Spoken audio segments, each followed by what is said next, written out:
Bởi hay bạn thấu hiểu một điều rằng tình yêu luôn có phép màu diệu kỳ ở cõi đời này. Xin được hân hoan chào đón chú rể Nguyễn Anh Quốc và cô dâu Nguyễn Thị Tuyết Nhi.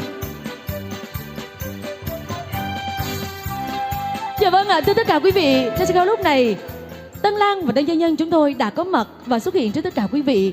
Và lúc này chắc hẳn tất cả quý vị chúng ta cũng cảm nhận được niềm hạnh phúc đang hiện hữu rất rõ trên gương mặt của đôi bạn trẻ. Nhưng thưa tất cả quý vị, ngày hôm nay có những nhân vật vui hơn rất là nhiều, hạnh phúc hơn rất là nhiều khi mà chứng kiến Anh Quốc và Tuyết Nhi đã tìm được bến đỗ bình yên cuộc đời của mình. Chúng tôi xin được trân trọng giới thiệu thành phần tứ thân phụ mẫu đại diện cho hai gia đình. Về phía đoàn nhà trai xin được trân trọng kính mời chú Nguyễn Anh Mỹ và mẹ Trần Thị Thanh Nga là chú và mẹ của chú rể Nguyễn Anh Quốc. Về phía đoàn nhà gái về từ Hạ Nông Tây của Điện Phước, Điện Bàn, Quảng Nam, trân trọng kính mời ông Nguyễn Đình Dũng và bà Nguyễn Thị Lũy là song thân của cô dâu Nguyễn Thị Tuyết Nhi. Trân trọng kính mời bốn vị chúng ta cùng tiến về sân khấu ạ.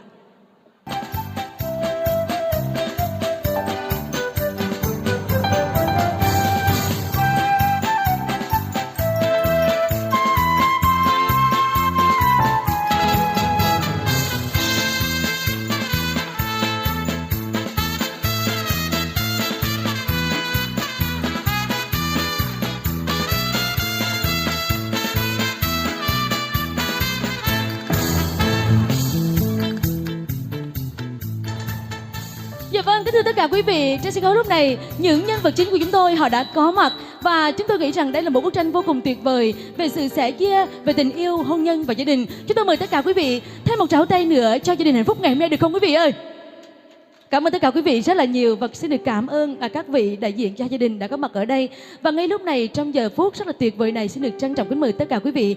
Chúng ta sẽ cùng lắng nghe lời phát biểu của đại diện hai gia đình gửi đến tất cả quý vị trong ngày vui hôm nay. Xin được trân trọng kính mời ông Cố Dũng sẽ đại diện cho gia đình có vài lời phát biểu đến tất cả quý vị quan khách ngày hôm nay. Trân trọng kính mời.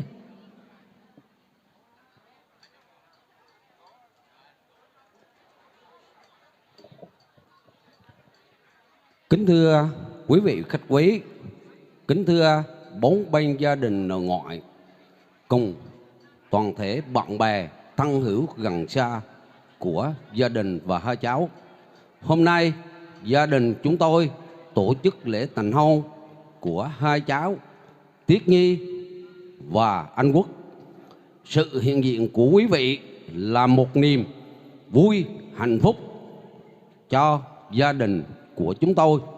Tôi được thay mặt gia đình xin chân thành cảm ơn tất cả quý vị có mặt hôm nay và cũng kể từ đây xin nhận cháu Tuyết Nhi là con dâu của gia đình và dân tộc và cũng có đôi lời dặn dò hai cháu hãy cố gắng vượt qua mùa gió khó khăn, xây bờ hạnh phúc tương lai mãi mãi. Xin trân trọng cảm ơn, chúc quý vị sức khỏe và hạnh phúc.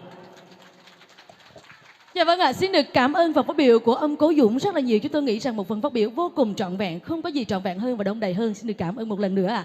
Và thưa tất cả quý vị, tiếp tục phần lễ ngày hôm nay chúng ta sẽ cùng chứng kiến và chúc phúc cho đôi bạn trẻ trong những nghi lễ tiếp theo quý vị nhé. Xin mời cô dâu và chú rể chúng ta hãy cùng dìu nhau về phía cánh phải sân khấu, nơi ban tổ chức chúng tôi bố trí tháp bánh hồng tình yêu để chúng ta cùng thực hiện nghi thức cắt bánh hạnh phúc. Xin mời.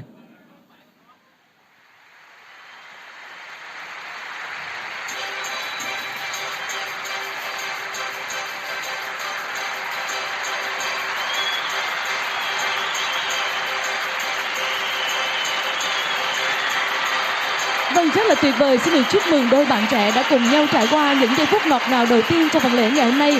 Và bây giờ chú rể thân mến, hãy cùng dìu cô dâu của mình về phía cánh trái sân khấu, nơi ban tổ chức chúng tôi bố trí tháp hồng, tháp rượu champagne để chúng ta cùng khai rượu hạnh phúc ạ. Xin mời.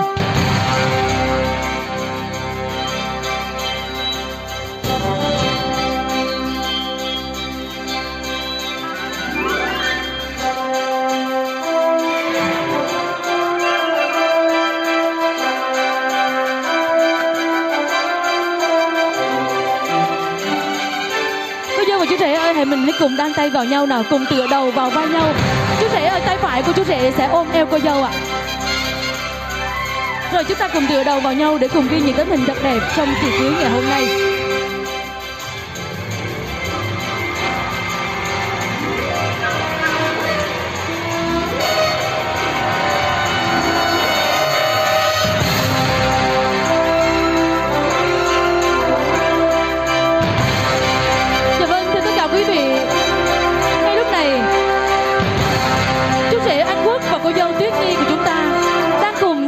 đây rót nên những giọt rượu hạnh phúc.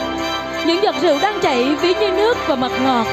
Nước để tưới cho tình yêu thêm tươi thắm, và mật ngọt để tô thắm cho sắc màu hạnh phúc mai sau.